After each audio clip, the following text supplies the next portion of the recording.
श्रेयम श्रीगंधम दिव्याटम सुमोह लेपनाते चंदनम श्रेष्ठ देवता ओम चंदनम समर्पयाम दोस्तों साधु नमः आश्रय सर्वदेवानां लोको विद्येतां लोकों ग्राहयाम लोकं समर्पयामि राम लिंगेश्वर राम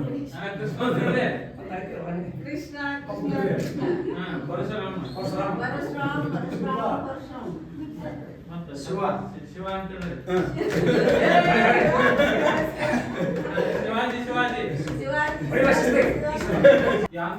यांतदेवानाध्यक्षोताभ्यो नमः स्वस्ति प्रजातर्ददातो श्री छत्रपति शिवाजी महाराज की जय। छत्रपति शिवाजी महाराज की जय। जगन्नाथ बसवेश्वर महाराज की जय। जय शिवाजी जय भवानी जय शिवाजी जय भवानी छत्रपति शिवाजी महाराज की जय। जय जय शिवाजी जय जय भवानी जय जय शिवाजी जय जय भवानी जय भवानी जय शिवाजी जय भवानी जय शिवाजी जय भवानी जय शिवाजी जय शिवाजी जय भवानी पूर्णं जागं ज्योति निर्मलवादामोनरेक पुररावति अष्टावरणः सुरवा मानवजन्म उक्ति पूर्वदु दुर्लभः वट्टानु पुण्यकर्माणि प्रपादिन्द उक्तीन्द्र मगने सुषुमयं पूर्णं जागं ज्योति निर्मलवादामोनरेक पुररावति ओम तेनां शासनं मादितं नादं करादितं तस्मै श्री गुरुवे नमः जय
ಸರ್ ಅಲ್ಲೇ ಒಂದು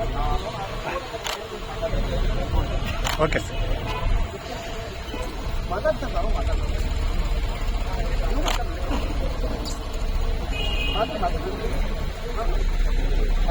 ಸರ್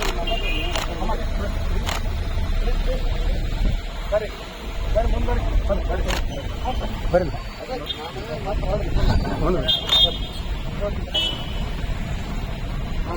ಅಣ್ಣ ಅಲ್ಲೇ ಒಂದು ಸ್ವಲ್ಪ ಅಣ್ಣ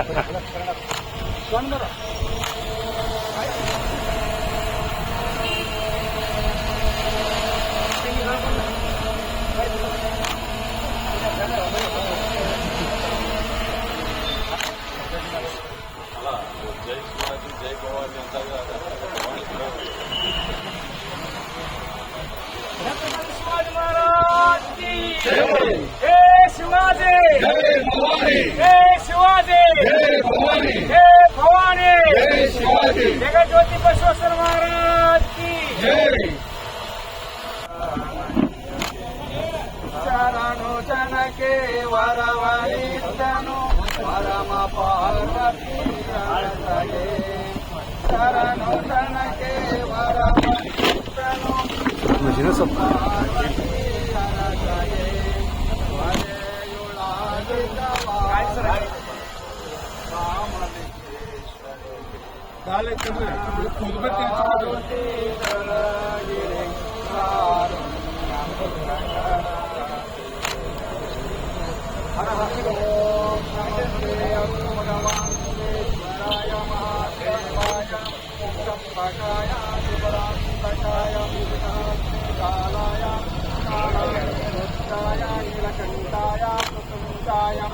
सर्वेश्वराय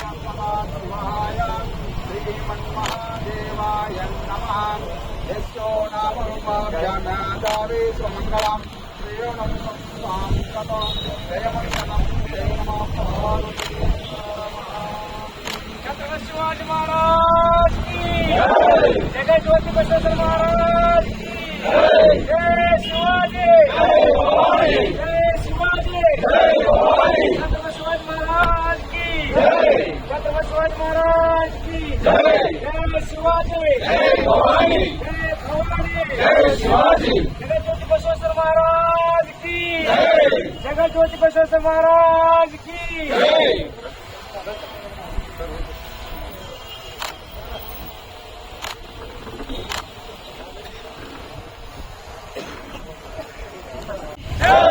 वंदे वंदे जय जय जय जय जय शिवाजी जय जय जय जय जय भवानी जय जय जय जय जय शिवाजी जय जय जय जय जय भवानी जय जय जय जय जय शिवाजी जय जय जय जय जय भवानी भारत माता की जय वंदे वंदे ಹಿಂದುವಿ ಹೃದಯ ಸಾಮ್ರಾಜ್ಯ ಛತ್ರಪತಿ ಶಿವಾಜಿ ಮಹಾರಾಜರ ಜನ್ಮದಿನಕ್ಕೆ ಆಗಮಿಸಿದಂತ ಎಲ್ಲ ಹಿಂದೂ ಸಮಾಜದ ಹಿರಿಯರಿಗೆ, ಮರಾಠ ಸಮಾಜದ ಗಣ್ಯಮಾನ್ಯರಿಗೆ ಎಲ್ಲರಿಗೂ ಹೃತ್ಪೂರ್ವಕ ಸ್ವಾಗತವನ್ನ ಕೋರ್ತಾ ಇದೆ.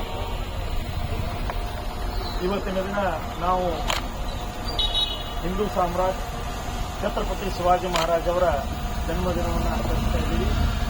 ಈ ಒಂದು ಜನ್ಮದಿನಕ್ಕೆ ಆಗಮಿಸಿದಂತಹ ತಾಲೂಕಿನ ಆಡಳಿತ ವರ್ಗದ ಎಲ್ಲ ಅಧಿಕಾರಿ ಬಾಂಧವರಿಗೂ ಕೂಡ ನಾನು ಹೃತ್ಪೂರ್ವಕವಾದ ಸ್ವಾಗತವನ್ನು ಕೋರ್ತಾ ಇದ್ದೇನೆ.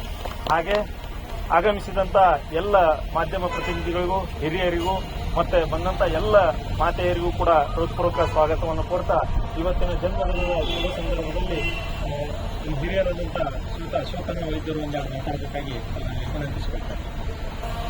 ಮೊದಲಿಗೆ ಶಿವಾಜಿ ಮಹಾರಾಜರ ಪಾದಕ್ಕೆ ನಮಸ್ಕರಿಸಿ, ಕುಲದೇವರು ಆಗಿರುವಂತಹ ತುಳಜಾಪುರ ಅಂಬಾಭವಾನಿ ಪಾದಕ್ಕೆ ನಮಸ್ಕರಿಸಿ, ತಾಯಿ ಯಲ್ಲಮ್ಮನ ಪಾದಕ್ಕೆ ನಮಸ್ಕರಿಸಿ, ಈ ಒಂದು ದಿನ ಬಹಳ ನಮ್ಮ ಭಾರತ ದೇಶದ ಸುವರ್ಣ ಅಕ್ಷರದಲ್ಲಿ ಬರೆಯಲ್ಪಟ್ಟ ಇವತ್ತಿನ ದಿನ ಅಂದರೆ ಫೆಬ್ರವರಿ 19, 1430 ಇಸ್ವಿಯಲ್ಲಿ ಛತ್ರಪತಿ ಶಿವಾಜಿ ಮಹಾರಾಜರ ಜನನವಾಯಿತು. ಇಂಗ್ಲಿಷ್ ಸ್ವರಾಜ್ಯ ಸಂಸ್ಥಾಪಕರು ಹಾಗೂ ಅಪ್ರತಿಮ ವೀರ, ಧರ್ಮ ರಕ್ಷಕರು ಹಾಗೂ ಪ್ರಜಾವತ್ಸಲ ರಾಜರಾದ ಛತ್ರಪತಿ ಶಿವಾಜಿ ಮಹಾರಾಜರ ಜನ್ಮೋತ್ಸವದ ಈ ಒಂದು ಶುಭ ಸಂದರ್ಭದಲ್ಲಿ ಈ ಆಗಮಿಸಿದಂಥ ಎಲ್ಲ ಸಮಾಜ ಬಾಂಧವರಿಗೆ ಹಾಗೂ ಆಡಳಿತ ವರ್ಗಕ್ಕೆ ನಮ್ಮೆಲ್ಲರಿಗೂ ಛತ್ರಪತಿ ಶಿವಾಜಿ ಮಹಾರಾಜರ ಜಯಂತಿಯ ಹಾರ್ದಿಕ ಶುಭಾಶಯ ಕೋರಲಿಕ್ಕೆ ಇಚ್ಛಿಸ್ತೇನೆ ಬಂಧುಗಳೇ. ಅದೇ ರೀತಿಯಾಗಿ ನಮ್ಮೆಲ್ಲರಿಗೂ ಗೊತ್ತಿರುವ ಹಾಗೆ ಅವರ ಒಂದು ಬಾಲ್ಯ ಬಹಳ ಸಂಸ್ಕಾರದಿಂದ ಬೆಳೆದು ತಾಯಿಯವರ ಒಂದು ಮಾರ್ಗದರ್ಶನದಲ್ಲಿ ಮಹಾಭಾರತ ಆಗಿರಬಹುದು, ರಾಮಾಯಣ ಆಗಿರಬಹುದು, ಅನೇಕ ಗ್ರಂಥಗಳ ಮೂಲಕ ಅವರಿಗೆ ಒಂದು ವಿದ್ಯೆಯನ್ನು ಕೊಟ್ಟು ಗುರುಗಳಾಗಿರುವಂತಹ ದಾದಾಜಿಯವರ ಮಾರ್ಗದರ್ಶನದಲ್ಲಿ ಅವರು ಆಗಿನಿಂದಲೇ ಒಂದು ಶಕ್ತಿಯಾಗಿ, ಕೇವಲ ವ್ಯಕ್ತಿಯಲ್ಲ ಒಬ್ಬ ಶಕ್ತಿಯಾಗಿ ಬೆಳೆದಂತಹ ಯಾರಾದರೂ ಇದ್ರೆ ಅದು ಛತ್ರಪತಿ ಶಿವಾಜಿ ಮಹಾರಾಜರಂತ ಈ ಸಂದರ್ಭದಲ್ಲಿ ಹೆಮ್ಮೆಯಿಂದ ಹೇಳ್ಕೋಬೇಕಾಗ್ತದೆ ಬಂಧುಗಳೇ. ಅದೇ ರೀತಿಯಾಗಿ ಅವರ ಒಂದು ತಾಂತ್ರಿಕೆ, ಅವರ ಒಂದು ಆಡಳಿತ ಯಾವ ರೀತಿ ಇತ್ತಂದ್ರೆ ಕೇವಲ ಹೋರಾಟದಲ್ಲಿ ಅಷ್ಟೇ ಅಲ್ಲ, ಅವರ ಯುದ್ಧಕ್ಕೆ ಮಾತ್ರ ಸೀಮಿತ ಆಗದೆ ಅವರಲ್ಲಿ ಇರತಕ್ಕಂಥ ಒಂದು ತಾಯಿಯ ಹೃದಯ, ಅವರಿರ್ತಕ್ಕಂಥ ಒಂದು ಆಡಳಿತ ಯಾವ ರೀತಿ ಇತ್ತಂದ್ರೆ, ಒಂದು ಉದಾಹರಣೆಗೆ ರಾಜ್ಯದಲ್ಲಿ ಇರತಕ್ಕಂಥ ಎಲ್ಲ ಮಹಿಳೆಯರನ್ನ ತಾಯಿಯಂತೆ ಕಾಣಬೇಕು ಅನ್ನುವಂತಹ ಒಂದು ಸಾರಿದವರು ಯಾರಾದರೂ ಇದ್ದರೆ ಛತ್ರಪತಿ ಶಿವಾಜಿ ಮಹಾರಾಜರು.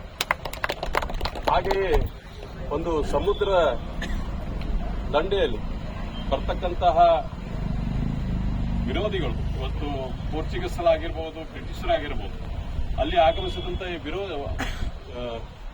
ಹೊರಗಿನವರನ್ನ ಕಟ್ಟಿ ಹಾಕುವಂತಹ ಒಂದು ನೌಕಾಪಡೆಯನ್ನು ತಯಾರು ಮಾಡಿ ಅವರನ್ನ ಬರದಂತೆ ನೋಡಿದವರು ಶಿವಾಜಿ ಮಹಾರಾಜರು. ಹೀಗಾಗಿ ಅವರನ್ನ ಭಾರತದ ನೌಕಾಪಡೆಯ ಪಿತಾಮಹ ಅಂತ ನಾವು ಕರಿತೀವಿ.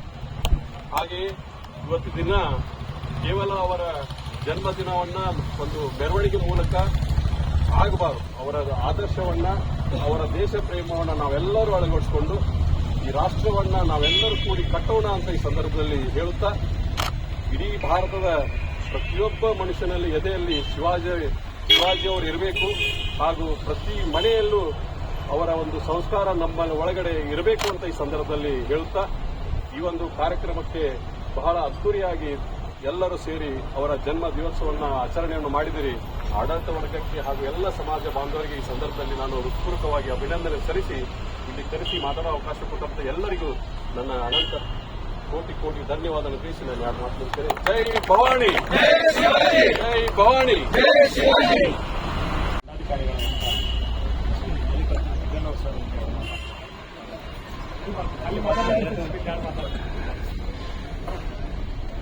ಸೊ ಎಲ್ಲರಿಗೂ ನಮಸ್ಕಾರ.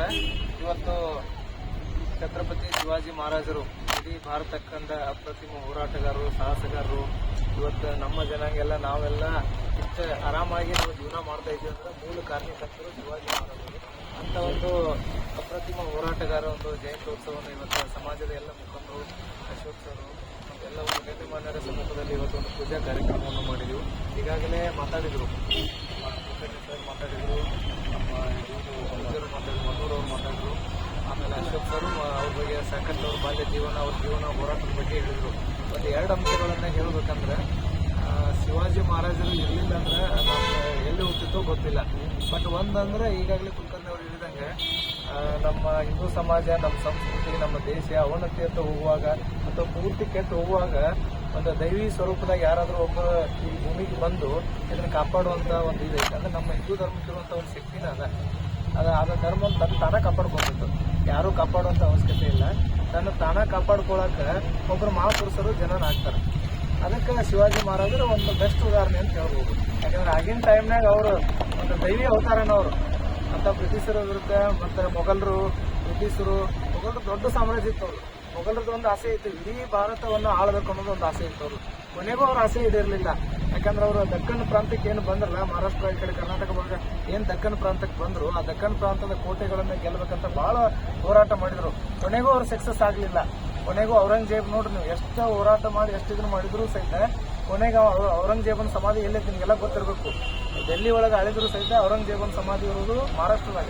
ಯಾಕಂದ್ರೆ ಅವ್ನು ಕೊನೆಗೆ ಅವ್ನು ಸತ್ತಿದ್ದು ಮಹಾರಾಷ್ಟ್ರದಾಗ ಐತೆ ಅವನ ಸಮಾಧಿ.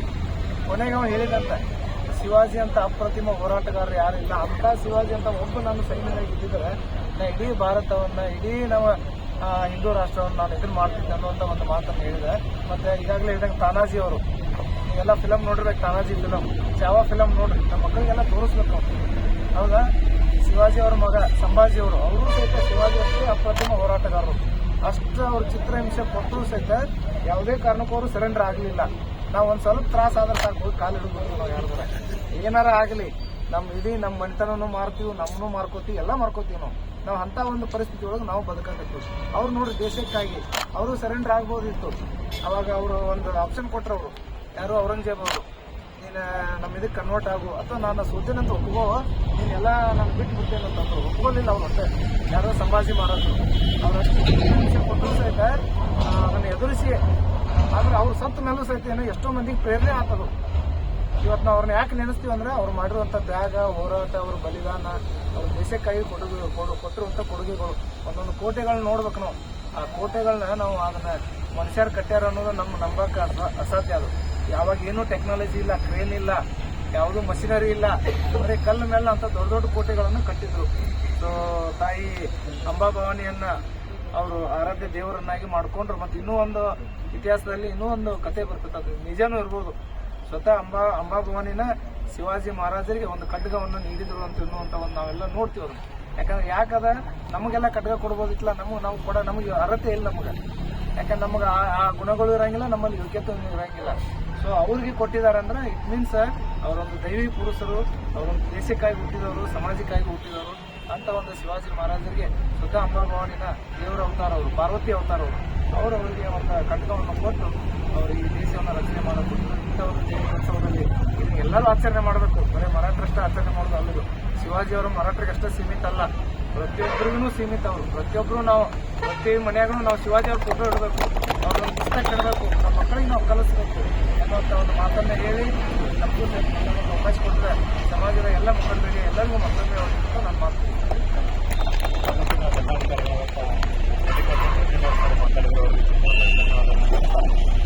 ಇದ್ದೇವೆ ಅಂದರೆ ಅವ್ರದೇ ಕಾರಣಗಳು, ಅದನ್ನು ನಾವು ನೆನಪಿಟ್ಕೊಂಡು ಹೋಗಬೇಕು.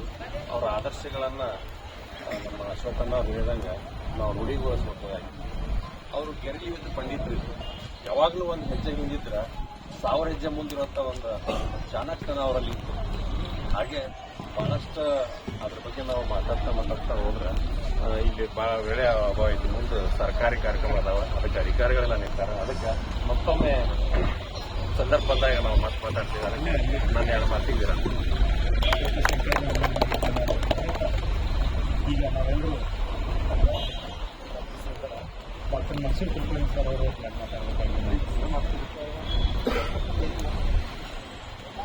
ಎಲ್ಲರಿಗೂ ನಮಸ್ಕಾರ. ಪೂರ್ವಜರು ಇದ್ರು, ಆದರೆ ಅವರ ಹೆಸರುಗಳು ನಮ್ಗೆ ಯಾರಿಗೂ ನೆನಪಿಲ್ಲ. ಶಿವಾಜಿ ಹೆಸರು ನೆನಪಿಲಿಕ್ಕೆ ಏನು ಕಾರಣ? ಅದಕ್ಕಿಂತ ಮುಂಚೆ ಬಸವಣ್ಣನವರು ಇದ್ರು, ಅವ್ರ ಕಾಲದಲ್ಲೂ ನಮ್ಮ ಪೂರ್ವಜರು, ಅವ್ರ ಹೆಸರು ಯಾರಿಗೂ ಗೊತ್ತಿಲ್ಲ. ಇವರು ದೇಶಕ್ಕಾಗಿ ಸಮಾಜಕ್ಕಾಗಿ ಬದುಕಿದ್ದರಿಂದ ಅವ್ರ ಹೆಸರನ್ನ ನಾವು ಇವತ್ತು ಗೊತ್ತು. ಮತ್ತು ಇವತ್ತು ನಾವೆಲ್ಲ ಇಡೀ ಸಮಾಜ ಕೂತ್ಕೊಂಡು ಶಿವಾಜಿ ಮಹಾರಾಜರ ಪೂಜೆ ಮಾಡೋದಲ್ಲ, ಪೂಜೆ ಮಾಡಿಬಿಟ್ರೆ ನಡೆಯಿಲ್ಲ, ನಾವೆಲ್ಲ ದೇವ್ರನ್ನ ಮಾಡಿಬಿಡ್ತೀವಿ. ಆದರೆ ಅವರ ಗುಣಗಳನ್ನು ನಾವು ಅಳವಡಿಸ್ಕೊಳ್ಳಿಲ್ಲ. ಅವರು ದೇವರಾಗಿ ಕಾಣ್ತೀವಿ. ಅದಕ್ಕೆ ಶಿವಾಜಿ ಮಹಾರಾಜ್ ಹೇಳ್ತಾರೆ, ನನ್ನ ದೇವರನ್ನು ಕಾಣಬೇಡ್ರಿ, ಅದು ಹಿಂದವಿ ಸ್ವರಾಜ್ಯಕ್ಕಾಗಿ ಜೀವಿಸ್ರಿ, ಹಿಂದವಿ ಸ್ವರಾಜ್ಯ ಸ್ಥಾಪನೆಗಾಗಿ ನಮ್ಮ ಜೀವನವನ್ನು ಸಮರ್ಪಣೆ ಮಾಡೋಣ ಅನ್ನೋಂಥ ಮಾತನ್ನು ಹೇಳ್ತಾರೆ. ಸಣ್ಣ ಸಣ್ಣ ಬಾಲಕರನ್ನ ಕಟ್ಕೊಂಡು ಅತ್ಯಂತ ಕಾರ್ಯಗಳಿರುವಂಥ ಗೌಳಿ ಮಕ್ಕಳನ್ನು ಕರ್ಕೊಂಡು ಒಂದು ಸೈನ್ಯ ಕಟ್ತಾರೆ. ಹಿಂದವಿ ಸ್ವರಾಜ್ಯ ಸ್ಥಾಪನೆಗೋಸ್ಕರ ಅವರು ಪ್ರತಿಯೊಬ್ಬರು ಸಮರ್ಪಣೆ ಆಗಿರ್ತಾರೆ. ಎಂತೆಂಥ ವ್ಯಕ್ತಿಗಳ ನಿರ್ಮಾಣ ಆದರು. ತಾನಾಜಿ ಮಾಲ್ಸೂರೆ, ಸೂರ್ಯಾಜಿ, ಕಂಕಾಜಿ, ಬಾಜಿಪ್ರಭು ದೇಶಪಾಂಡೆ, ಅಪ್ರತಿಮ ಸಿಂಹಗಳಿವರೆಲ್ಲ ನರಸಿಂಹಗಳು. ಆಗಿನ ದಿನ ಹೆಂಗಿತ್ತು ಅಂದ್ರೆ, ಒಂದ್ ಕಡೆಗೆ ಗೋಗಾ ಪಂಡಿತ್ ಹೇಳ್ತಾರೆ, ಕಾಶಿಜಿ ಕಿ ಕಲಾ ಜಾತಿ ಮಥುರಾ ಮಸ್ಜಿದ್ ಹೋತಿ, ಅಗರ್ ಶಿವಾಜಿ ನ ಹೋತಾ ಹೋತಿ ಸುನ್ನತ ಸಮಿತಿ ಅಂತೇಳಿ. ಕಾಶಿ ಕಲೆ ಹೋಗ್ತಿತ್ತು, ಶಿವಾಜಿ ಮಂದಿರಗಳೆಲ್ಲ ಮಸೀದಿ ಆಗ್ತಿತ್ತು. ಅಕಸ್ಮಾತ್ ಶಿವಾಜಿ ಹುಟ್ಟಿ ಬರಲಿಲ್ಲ, ಎಲ್ಲರೂ ಸುಂತಿ ಮಾಡ್ಕೊಂಡು ಬಾಳಿ ಬರ್ತಿತ್ತು ಅಂತ ಹೇಳ್ತಾರೆ. ಇಂಥ ವ್ಯಕ್ತಿ ದೇಶದಲ್ಲಿ ಹುಟ್ಟಿರೋದ್ರಿಂದ ನಾವೆಲ್ಲ ಹಿಂದೂಗಳಾಗಿ ಉಳಿದೇವೆ. ಆಗಾಗ ನಮ್ಮ ದೇಶ ಅವನತಿ ಕಡೆ ಸಾಕ್ತಿರ್ಬೇಕಾದ್ರೆ, ನಮ್ಮ ಹಿಂದೂ ಧರ್ಮ ಒಂದು ಕಡೆಗೆ ಸಾಕ್ತಿರ್ಬೇಕಾದ್ರೆ ಅವಾಗೊಬ್ಬ ವೀರ ಪುರುಷ ಹುಟ್ಟಿರೋದು. ಅದರೊಳಗೆ ಅಪ್ರತಿಮದ ಶಿವಾಜಿ ಮಹಾರಾಜ್ ಎಲ್ಲದಕ್ಕೂ ಮುಂಚಿನೊಳಗಿರೋದು. ಅವರ ಸಂಸ್ಕಾರಗಳಿರ್ಬೋದು, ಅವರ ಯುದ್ಧ ನೀತಿ ಇರ್ಬೋದು, ಅವರ ಇನ್ನೊಬ್ಬ ಧರ್ಮದ ಬಗ್ಗೆ ಅವರ ಪ್ರೀತಿ ಇರ್ಬೋದು, ಕಳಕಳಿ ಇರ್ಬೋದು, ಎಲ್ಲದರಲ್ಲೂ ಅವರನ್ನು ನಿಲ್ಲಿಸೋರು ಯಾರೂ ಇಲ್ವೇ ಇಲ್ಲ. ಶಿವಾಜಿ ಮಹಾರಾಜರ ಬಗ್ಗೆ ಹೇಳಿಕ್ ಹೋದ್ರೆ ಹಲವಾರು ವಿಷಯಗಳನ್ನ, ಕೆಲವು ಗುಣಗಳನ್ನು ಮಾತ್ರ ನಾವು ಅವ್ರು ತಿಳ್ಕೊಬೇಕಾಗಿ. ಬಹಳ ಮುಖ್ಯವಾಗಿ ಒಂದು ಸರಿ ಕಲ್ಯಾಣವನ್ನ ಗೆದ್ದಿರ್ತಾರೆ. ಆ ಕಲ್ಯಾಣದ ಸೊಸೆಯನ್ನ ಒಂದು ಮೇಣೆಯೊಳಗೆ ಕರ್ಕೊಂಡ್ಬರ್ತಾರೆ, ಪಲ್ಲಕ್ಕಿಯೊಳಗೆ ಕರ್ಕೊಂಡು ಬಂದು ಕೆಳಗೆ ಇಳಿಸ್ತಾರೆ. ಆಗಿನ ದಿನಗಳು ಹೆಂಗಿತ್ತಂದ್ರೆ, ಮೊಘಲರ ಆಳ್ತಿರ್ಬೇಕಾದ್ರೆ, ಮುಸಲ್ಮಾನರ ಆಳ್ತಿರ್ಬೇಕಾದ್ರೆ, ಯಾರು ಹಿಂದೂ ದೊರೆಗಳ ಪತ್ನಿಗಳು ಸಿಗ್ತಾರೆ ಅಥವಾ ಮಗಳು ಸಿಗ್ತಾರೆ, ಅವ್ರು ಎತ್ತಿ ಒಯ್ದು ಅವರ ರಾಣಿಗಳನ್ನಾಗಿ ಮಾಡ್ಕೊಳ್ಳೋದಾಗ್ಲಿ, ಅವರ ಅತ್ಯಾಚಾರ ಮಾಡೋದಾಗ್ಲಿ ಹಿಡಿದಿತ್ತು. ಅದೇ ರೀತಿ ನಾವು ಶಿವಾಜಿ ಮಹಾರಾಜರಿಗೆ ಒಂದು ಕಾಣಿಕೆ ಕೊಡೋಣ ಅಂತ ತಿಳ್ಕೊಂಡು ಅತ್ಯಂತ ಸುಂದರಿಯಾದಂಥ ಕಲ್ಯಾಣದ ಮಹಾರಾಣಿಯ ಕರ್ಕೊಂಡ್ ಬಂದಿರ್ತಾರೆ. ಆ ಮೇಣೆಯೊಳಗೆ ಕರ್ಕೊಂಡ್ ಬಂದಿರ್ತಾರೆ. ಹೇಳ್ತಾರೆ, ಶಿವಾಜಿ ಮಹಾರಾಜ್ ನಾವು ನಿಮ್ಗೆ ಅಪ್ರತಿಮವಾದಂಥ ಒಂದು ಕಾಣಿಕೆ ತಂದಿದ್ದೀವಿ, ಸ್ವೀಕಾರ ಮಾಡ್ತೀವಿ. ಶಿವಾಜಿ ಮಹಾರಾಜ್ಗೆ ಆಶ್ಚರ್ಯ ಆಗ್ತದೆ, ಏನಿದು ಇಷ್ಟು ದೊಡ್ಡದು ಪಲ್ಲಕ್ಕಿ ಒಳಗೆ ತಂದೆ ಅಂತ ಹೋಗಿ ನೋಡ್ತಾರೆ. ಆ ಸುಂದರಿಯನ್ನು ನೋಡಿ ತಕ್ಷಣ ಕಾಲ ಅವರು ದಂಗು ಬಿಡ್ತಾರೆ. ತಕ್ಷಣ ಆಕಿ ಕಾಲಿಗೆ ಎರಗ್ತಾರೆ. ಹೇಳ್ತಾರೆ, ಅಮ್ಮ ನಾನು ನೀನು ಹೊಟ್ಟೆ ಒಳಗೆ ಹುಟ್ಟಿದ್ರೆ ನಾ ಎಷ್ಟು ಸುಂದರ ಆಗ್ತಿದ್ದೆ ಅಂದ್ರೆ ಅವಳನ್ನು ತಾಯಿಯಾಗಿ ಕಾಣೋದು ಇದು ಶಿವಾಜಿ ಮಹಾರಾಜರ ಶ್ರೇಷ್ಠತೆ ಕಾಣಿಸ್ತದೆ. ಇಂಥ ಹಲವಾರು ಘಟನೆಗಳ ಜೀವನದಲ್ಲಿ ನಡೀತು. ಯಾವಾಗ ರಾಜ ಜಯಸಿಂಹ ಅವನು ರಜಪೂತ ದೊರೆ, ಹಿಂದೂ ದೊರೆ, ಅವನು ಔರಂಗಜೇಬನ ಪರವಾಗಿ ಬರ್ತಾನೆ. ಆಗ ಶಿವಾಜಿ ಮಹಾರಾಜ್ ಹೇಳ್ತಾರೆ, ಅರೆ ನೀ ನಿಜವಾಗಿ ನೀ ಹಿಂದೂ ಆಗಿದ್ರ ನೀ ಹಿಂದೂ ದೊರೆ ಯಾಕಪ್ಪ, ನಾನು ಸಾಮ್ರಾಜ್ಯ ನೀನು ಬಿಟ್ಕೊಡ್ತೇನೆ. ನೀನು ಮುಸಲ್ಮಾನ್ ಪರವಾಗಿ ವಿದೇಶಿ ದೊರೆ ಪರವಾಗಿ ಬರ್ತೀಯಲ್ಲ, ಇದು ನಾಚಿಕೆ ಆಗ್ಬೇಕು ನಿನಗೆ ಅಂತ ಹೇಳ್ತಾರೆ. ಪತ್ರ ಬರೀತಾರೆ ನನಗೆ, ನೀ ಬಾ ನಂದೆಲ್ಲ ಸಾಮ್ರಾಜ್ಯ ನೀನೇ ತಗೋ ಅಂತ ಹೇಳ್ತಾರೆ. ಇಂಥ ಶ್ರೇಷ್ಠತೆಯನ್ನ ಕಟ್ಕೊ. ಯಾಕಂದ್ರೆ ಅವತ್ತಿನ ದಿನಗಳಲ್ಲಿ ಹಿಂದೂ ಧರ್ಮ ಅವನತಿ ಸಾಗಿತ್ತು. ಅದಕ್ಕೆ ಸಾಗ್ಲಿಕ್ಕೆ ನಮ್ಮವರೇ ಕಾರಣ, ಹೊರಗಿನವ್ರಿಗಿಂತ ನಮ್ಮವ್ರು ಹೆಚ್ಚು ಕಾರಣ ಆಗಿದ್ರು. ರಾಜಾ ಮಾನ್ಸಿಂಗ್ ಇರ್ಬೋದು, ಜೈಸಿಂಗ್ ಇರ್ಬೋದು, ಇವರೆಲ್ಲ ದೇಶದ್ರೋಹಿಗಳಾಗಿ ನಮ್ಮ ದೇಶಕ್ಕೆ ನಾವು ಬಹಳಷ್ಟು ಪರಿಣಾಮಕಾರಿ ಎದುರಿಸುವಾಗಿ ಮಾಡಿದ್ದಾರೆ. ಅದೇ ರೀತಿ ಶಿವಾಜಿ ಮಹಾರಾಜರದು ತಮಗೋಸ್ಕರ ಎಂದೂ ಮಾಡ್ಕೊಳ್ಳಿಲ್ಲ. ಅವರು ಇಡೀ ಸ್ವರಾಜ್ಯವನ್ನ ಎಂದೂ ರಾಜನ ಥರ ಆಳಲೇ ಇಲ್ಲ. ಅವರು ಒಬ್ಬ ಸಾಮಾನ್ಯ ವ್ಯಕ್ತಿ ಥರ ಆಳಿದ್ರು. ಸಾಮಾನ್ಯ ಪ್ರಜೆ ಹೇಗಿರ್ಬೇಕು ಅದೇ ರೀತಿ ಇದ್ರು. ಅದಕ್ಕೆ ಹೇಳಿದ್ರೆ ಒಂದ್ ಕಡೆ ಸಮರ್ಥ ರಾಮದಾಸರು ಬರ್ತಾರೆ, ಬಂದು ಇವ್ರು ಪರೀಕ್ಷೆ ಮಾಡಬೇಕು. 64 ಕೋಟೆಗಳಿಗೆ ಗೆದ್ದಿದ್ದಾರೆ, ಅದ್ರ 1 ಕೋಟಿ ಆದ್ರೂ ಕೊಡ್ತಾನೆ ನೀವು ಶಿವಾಜಿ ಅಂತ ತಿಳ್ಕೊಂಡು ಅದ್ರ ಹೋಗಿ ಭಿಕ್ಷಾಂದೇಹಿ ಅಂತಾರೆ ಹೊರಗಿದ್ರು. ಪ್ರತಿ ಸರಿ ಸಮರ್ಥ ಆಗ್ತದ್ರು ಸೀದಾ ಒಳಗೆ ಬರ್ತಿದ್ರು. ಈ ಸರಿ ಯಾಕೆ ಭಿಕ್ಷಾಂದೇಹಿ ಅಂತ ಇದ್ದಾರೆ ಅಂತ ಶಿವಾಜಿ ಮಹಾರಾಜ್ ಹೋಗ್ತಾರೆ ಹಿಡಿದು ಹೋಗಿ ಬನ್ನಿ ಒಳಗೆ ಅಂತಾರೆ. ನಾನು ಬರಲ್ಲ, ನನಗೊಂದು ವಸ್ತು ಬೇಕು. ಏನ್ ಬೇಕು? ನಿನ್ನ ಸಾಮ್ರಾಜ್ಯ ನನಗೆ ಕೊಡು ಅಂತ ಹೇಳ್ತಾರೆ. ಒಂದು ಕ್ಷಣ ಯೋಚನೆ ಮಾಡಲಾರ್ದ ಒಂದು ಪತ್ರದಲ್ಲಿ ಈ ಸಾಮ್ರಾಜ್ಯವನ್ನ ಸಮರ್ಥ ರಾಮದಾಸ್ ಕೊಟ್ಟಿದ್ದ ಅವ್ರ ಜೋಳಿಗೆ ಹಾಕ್ತಾರೆ. ಇದು ಶ್ರೇಷ್ಠತೆ. ಅವ್ರು ತನಗೋಸ್ಕರ ಎಂದು ಬದುಕಲಿಲ್ಲ ಶಿವಾಜಿ ಮಹಾರಾಜ್. ಇಂಥ ಶ್ರೇಷ್ಠ ವ್ಯಕ್ತಿಯ ಗುಣಗಳನ್ನ ನಾವು ಅಳವಡಿಸ್ಕೋಬೇಕಾಗಿದೆ. ಅವರ ತಾಯಿ ಜೊತೆ ಇದ್ದಂತ ವ್ಯವಹಾರ, ಆ ತಾಯಿಯ ಅವ್ರು ಕೊಟ್ಟಂತ ಸಂಸ್ಕಾರ, ದಾದಾಜಿ ಕೊಳ್ಳದೇವರು ಕೊಟ್ಟಂತ ವಿದ್ಯೆ, ಅವ್ರ ಬಗ್ಗೆ ಗುರುವಿನ ಬಗ್ಗೆ ಇರುವಂತಹ ಅವರ ಪ್ರತೀತಿ ಅಪ್ರತಿಮವಾಗಿತ್ತು. ಇಡೀ ದೇಶದೊಳಗ ನಮ್ಮ ದೇಶದೊಳಗೆ ಆಗಿನ ದಿನಗಳಲ್ಲಿ ಒಮ್ಮೆ ಮುಸಲ್ಮಾನ ಆದ್ರೆ ನಾವು ವಾಪಸ್ ಹಿಂದೂ ಕರ್ಕೋತಿರ್ಲಿಲ್ಲ. ಆದ್ರೆ ಶಿವಾಜಿ ಮಹಾರಾಜ್ ಇದಕ್ಕೆ ಅಪವಾದ ಆದ್ರು. ಯಾವ ನಿಂಬಾಳ್ಕರ್ ಮತಾಂತರ ಆಗಿರ್ತಾನೆ, ಅವನು ತಪ್ಪಾಯ್ತು ಅಂತ ಬಂದಾಗ ಅವನು ಹಿಂದೂ ಧರ್ಮದಲ್ಲಿ ಸೇರಿಸ್ಕೊಳ್ಳಿಕ್ಕೆ ವಿರೋಧ ಆಗ್ತದೆ. ಆದ್ರೆ ಶಿವಾಜಿ ಮಹಾರಾಜ್ ಸ್ವತಃ ಅವನನ್ನು ಹಿಂದೂ ಧರ್ಮಕ್ಕೆ ಸೇರಿಸಿಕೊಂಡು ತನ್ನ ತಮ್ಮನ ಮಗಳನ್ನು ಕೊಟ್ಟು ಮದುವೆ ಮಾಡ್ತಾರೆ. ಇದು ಶ್ರೇಷ್ಠತೆ ಶಿವಾಜಿ ಮಹಾರಾಜ್. ಹೀಗಾಗಿ ಶಿವಾಜಿ ಮಹಾರಾಜರು ಇಡೀ ಒಂದು ಭಾರತ ಇತಿಹಾಸದೊಳಗ ಒಂದು ಅತ್ಯಂತ ಹೊಳೆಯುವ ನಕ್ಷತ್ರದಲ್ಲಿ ಕಾಣಿಸ್ತಾರೆ. ಅಂತ ವೀರ ಪುರುಷರ ಜನ್ಮದಿನವನ್ನು ನಾವು ಅವರ ಗುಣಗಳನ್ನು ಅಳವಡಿಸಿಕೊಳ್ಳೋದ್ರ ಮುಖಾಂತರ ಆಚರಿಸಬೇಕು. ಪೂಜೆ ಪುರಸ್ಕಾರದಿಂದ ಅಲ್ಲ, ಅವರು ದೇವರ ಸಮಾನ ಇರ್ಬೋದು, ಒಂದು ಅವತಾರ ಆಗಿರ್ಬೋದು, ಆದ್ರೆ ಅವರ ಗುಣಗಳನ್ನು ನಡೆಸೋದು ಬಹಳ ಮುಖ್ಯ ಇದೆ. ಇವತ್ತು ನಾವು ಬಸವಣ್ಣ ಬಗ್ಗೆ ಹೇಳ್ತೀವಿ, ಇವನಾರವ ಏನಾರವ ಅಂತ ಹೇಳಿ ಊರಿನಲ್ಲಿ ಬೆಳಗ್ತೀವಿ. ಆದ್ರೆ ಮನೆಗೆ ಬಂದವನು ಯಾವ ಪೈಕಿ ಅಂತ ಕೇಳ್ತೀವಿ. ಈ ಥರದ ಆಗ್ಬಾರ್ದು. ಅದಕ್ಕೆ ಆ ಗುಣಗಳನ್ನು ನಡೆಸ್ಕೊಳ್ಳೋದಾಗ ಮಾತ್ರ ಆ ಒಂದು ಜನ್ಮದಿನಗಳು ಎಲ್ಲ ಅಪ್ರತಿಮವಾಗಿ ಎಲ್ಲ ಆಚರಣೆಗಳು ಒಂದು ಸಂಯೋಜನೆ ಬದ್ಧವಾಗಿ ಆಗ್ತದೆ ಅನ್ನುವಂಥ ವಿಚಾರವನ್ನು ನಿಮಗೆ ಇರ್ತಾ ನಾನು ಮಾತನಾಡಿದ್ದೀನಿ.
ಓಕೆ.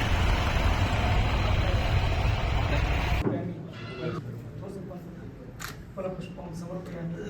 ಫಲಪುಷ್ಪಾನಂತರಂ ದೀಪಧೂಪಂ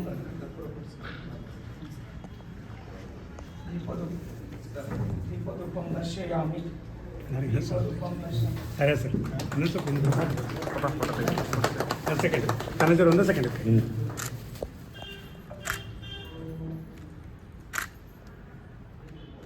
ಓಕೆ, ಒಂದು ಸ್ವಲ್ಪ ಮ್ಯಾನೇಜರ್ ಒಂದೇ ನಿಮಿಷ ಅಲ್ಲಿ ಇದು ಮಾಡಿ ಸರ್. ಒಂದು ಸ್ವಲ್ಪ cross sir. Okay sir. Sir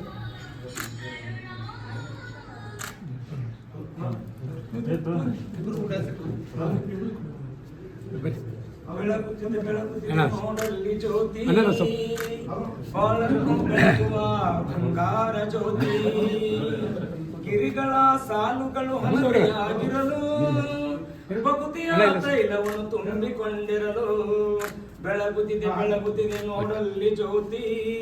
ಬಾಳನ್ನು ಬೆಳಗುವ ಜ್ಯೋತಿ. ಬೆಳಗುತ್ತಿದೆ ಬೆಳಗುತ್ತಿದೆ ನೋಡಲ್ಲಿ ಜ್ಯೋತಿ. ಬಾಳನ್ನು ಬೆಳಗುವ ಬಂಗಾರ ಜ್ಯೋತಿ. ಪರಿಪೂರ್ಣ ಜ್ಞಾನವನ್ನು ನೀಡುವ ಜ್ಯೋತಿ. ಧರೆಯಲ್ಲಿ ಬೆಳಗುವ ದಿವ್ಯ ಪರಂ ಜ್ಯೋತಿ. ಧರೆಯಲ್ಲಿ ಬೆಳಗುವ ದಿವ್ಯ ಪರಂ ಜ್ಯೋತಿ. ಬೆಳಗುತ್ತಿದೆ ಬೆಳಗುತ್ತಿದೆ ನೋಡಲ್ಲಿ ಜ್ಯೋತಿ. ಬಾಳನ್ನು ಬೆಳಗುವ ಬಂಗಾರ ಜ್ಯೋತಿ.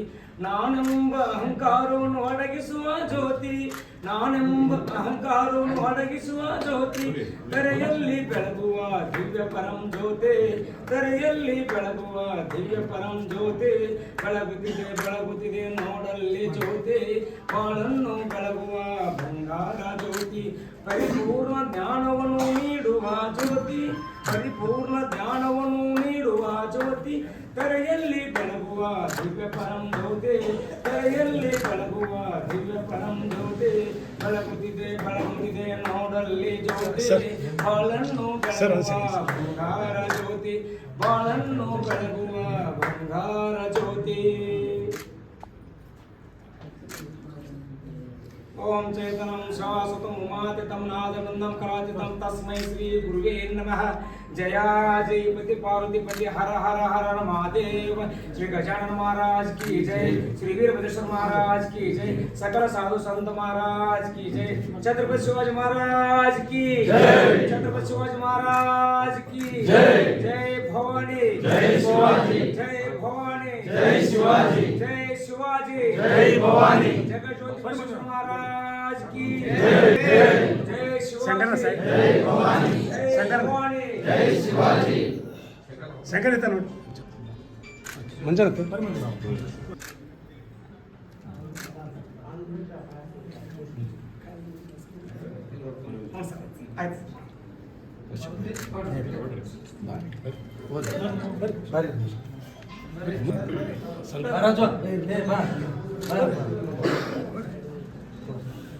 ಇಲ್ಲಿ ನೋಡಿ ಸ್ವಲ್ಪ ಇತ್ತ ನೋಡಿ.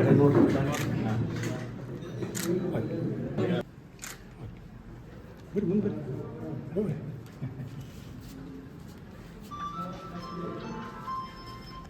Nursing sir 1 second.